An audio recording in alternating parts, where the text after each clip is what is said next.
Good evening, everyone, and welcome back to Red Eagle Politics. Make sure to like this video down below and subscribe to the channel if you are new. So last night, we finally had the California recall election for recalling Governor Gavin Newsom, and now we have the results, and as expected, as I predicted, Gavin Newsom has survived. He will remain governor for at least another year, probably at this rate until 2027 January, assuming that he does get reelected. But as you see right here, it's currently a blowout. Now, the results are expected to narrow because there is a lot of election day vote outstanding. Donald Trump was down in California by like 40 points the morning after. Eventually, he lost by a margin that was roughly around this margin right here. I think the difference was that Trump got somewhere around 34%. He lost the state by 29%, which actually was an improvement from 2016, but not by much, mainly due to improving among Hispanic voters in LA County. And we're going to go through this. We're going to go through the exit polls. I have some takeaways, and I want to get to them all because it does seem to be an interesting race. Is it disappointing for Republicans?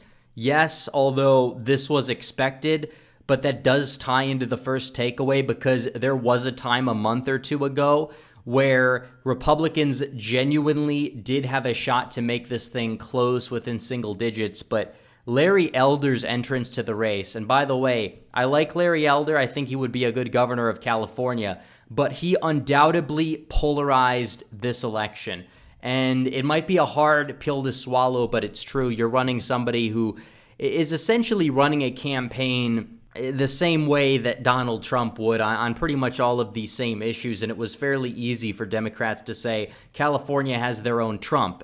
And Elder had a lot of dirt on him because he was a talk show host. He has just talked on end how he feels about the issues for hundreds of probably thousands of minutes on air before.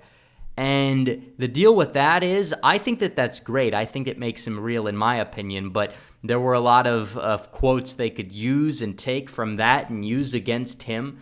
To the point where it didn't really work out in his benefit in the state, and they were able to scare voters, as well as the Texas developments surrounding the Texas law. The pro-abortion groups ran ads and used resources to scare voters in particular.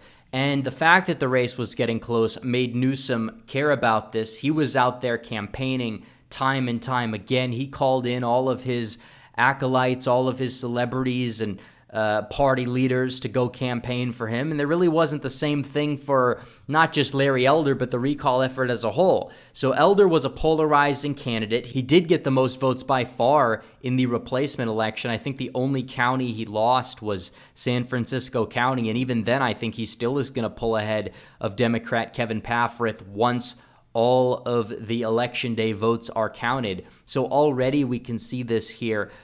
You look at the fact that Elder's rise in the polls coincided with more polarization, more resources poured in, mainly by the Democrats. He did a little bit of trolling, but he also lowered Republicans' chances. So that's really the way it is. And I'm not saying cave on the issues in California. What I'm saying is focus on the bread and butter kitchen table issues, actually go out there and try to remain relatively low profile. Obviously, John Cox, who ran and was the Republican nominee in 2018 for governor, and he lost by 22, 23 points. He actually ran from Donald Trump a little bit. He distanced himself a little bit. Wasn't like an anti-Trump guy 100% of the way like Phil Scott was, but he definitely ran a more like California-only style campaign. When Trump endorsed him, he was like, I don't need his endorsement.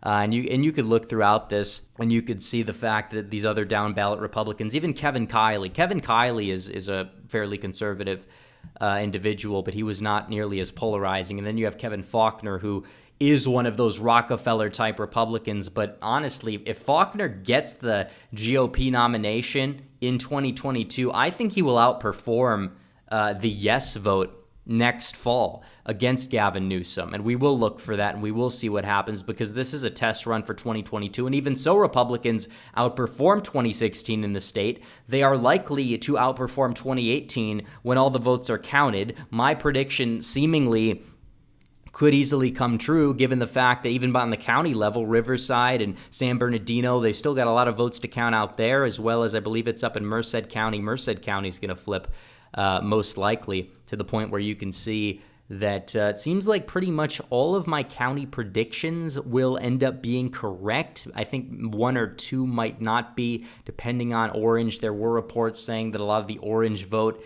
that's been counted is election day vote, but still the late ballots that were sent in via mail did tend to be more Republican than not. So we'll have to see. Either way, my prediction was no plus 17. Currently it is no plus 27.8, but I expect the margin to continuously narrow. Yes, could very well crack 40%, probably maybe even 41, 42 when it's all said and done, especially because of exit polls, which we're going to get to now. So that was kind of the takeaway one, was the polarization and analyzing what went wrong. Takeaway number two is the Latino vote. La Nueva Coalición, actually, is what I've called it in many cases. And it came out strong for recalling Newsom. It did. And you could see this here. 40% of Latinos voted to recall. Now, in Texas, that's a standard Latino Republican number. But in California, if you're getting 40% of California Latinos, that means you're probably getting close to 50% with Latinos nationwide. Now, this is a lower turnout election.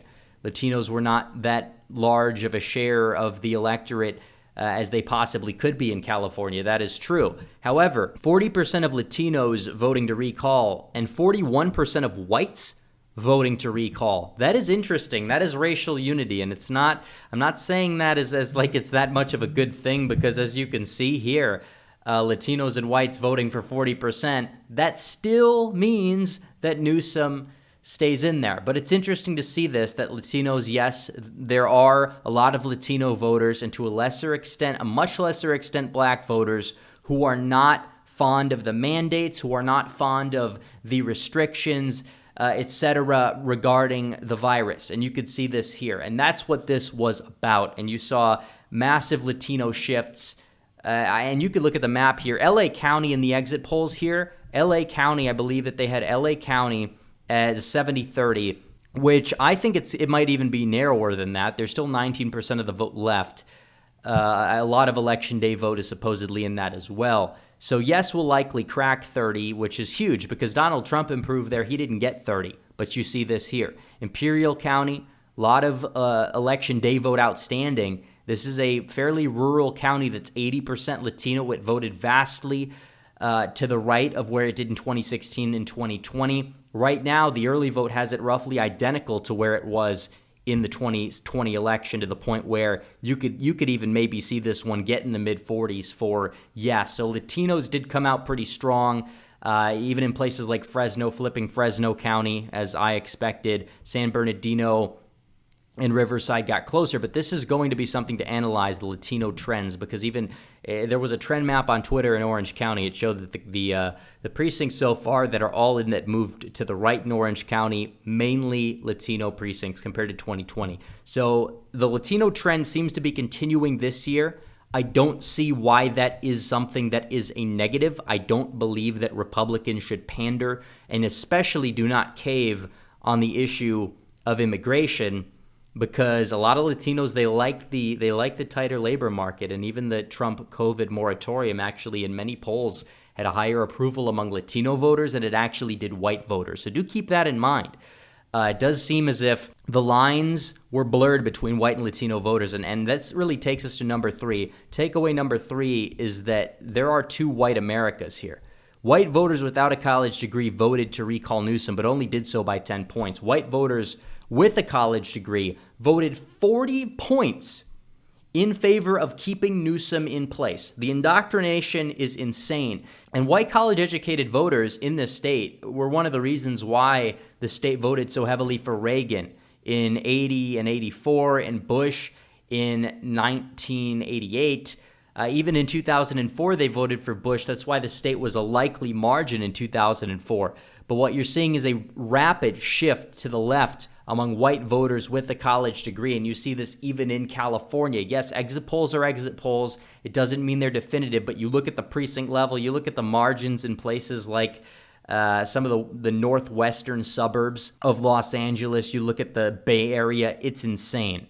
But it's ironic because minorities with a college degree voted to the right of white voters with a college degree, and Hispanics voted to the right of white voters with a college degree by roughly 10 percentage points. It's insane. You're seeing a shift here. You have a demographic that's roughly never really been affected by the negative changes of the status quo, by and large, at least when it comes to the economic issues.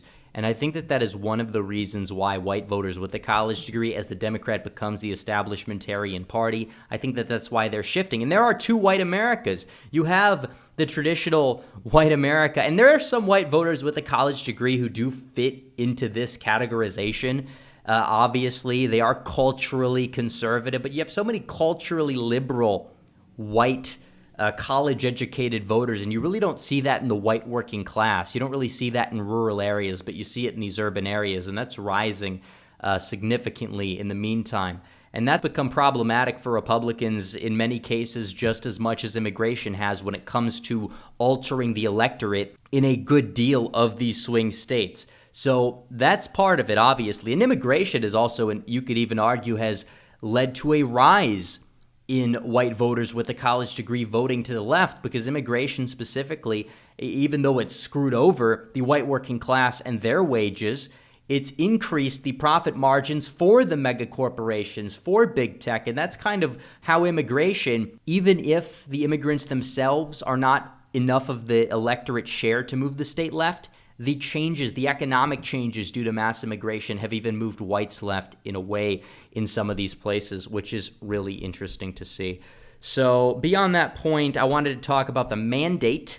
I'm not talking about mandates for restrictions, but it kind of does tie into this because Newsom now has a mandate. He won his recall election. He won it convincingly. He won it by 15 plus points probably when it's all said and done counting, maybe even by 20 plus points. Therefore, the recall may actually backfire on its supporters. Even CNN wrote an article about this, and it's true because, as you know, Newsom will use this as an excuse to implement more restrictions. They're already doing that in Los Angeles when it comes to bars, restaurants, nightclubs, etc. They decided to do that today. And you'd be hard-pressed to believe that if this recall was, super close, or if the recall actually succeeded, that they would be doing that. And it's mainly because this was a snap election, essentially, between Gavin Newsom and Larry Elder, and he made it about that, and they mailed everybody a ballot, and as a result, they barraged people, they harassed their phone lines into making sure that they submitted their ballots, and as a result, turnout was fairly high for the Democrat side in particular. Yes, it was not as high as it was in 2020, especially in terms of the margin. But what we did see was the basic fact that Newsom was able to use this as a way for him to have a power grab and say, "Oh, I survived the recall. If you don't like the restrictions, well, you're outnumbered here," which again, you could see that. And honestly, this just ties into takeaway number 5. Just leave if you still live there, unless you're one of those people who really wants to put up a fight. I mean, your vote is needed in Arizona. Your vote is needed in Texas. If you live in a blue district, I would say, or a blue area, leave. Obviously, there's certain parts of California that did vote. And you could see this on the map here, even, Fresno area, some of central and northern California, or you could say proto-Jefferson up here. Those places did vote to remove Gavin Newsom from office. Okay, their areas don't always abide by the restrictions that get put into place by the government over in Sacramento, unlike the spineless individuals that run places like Los Angeles and San Diego. So what you can see here is the fact that if you do live in a place like Los Angeles or San Diego, or especially the Bay Area, and you are a conservative, maybe this should be the last straw that tells you this state is probably not going to be saved, especially anytime soon. So that's really the sad state of affairs in the state of California. And Newsom will be there for another year and likely another 5 years. And then you're going to have a Newsom puppet take over and then a puppet of that puppet take over, etc. It's a never-ending cycle in California. And you got to make sure if you don't live in California, make sure your state does not become California. And that's really all I have to say for this video today. Thanks everyone for watching. Like this video down below, comment down below, subscribe to the channel, hit the bell for notifications, follow me on social media, links all in description. As always, guys, thanks for watching. Red Eagle out.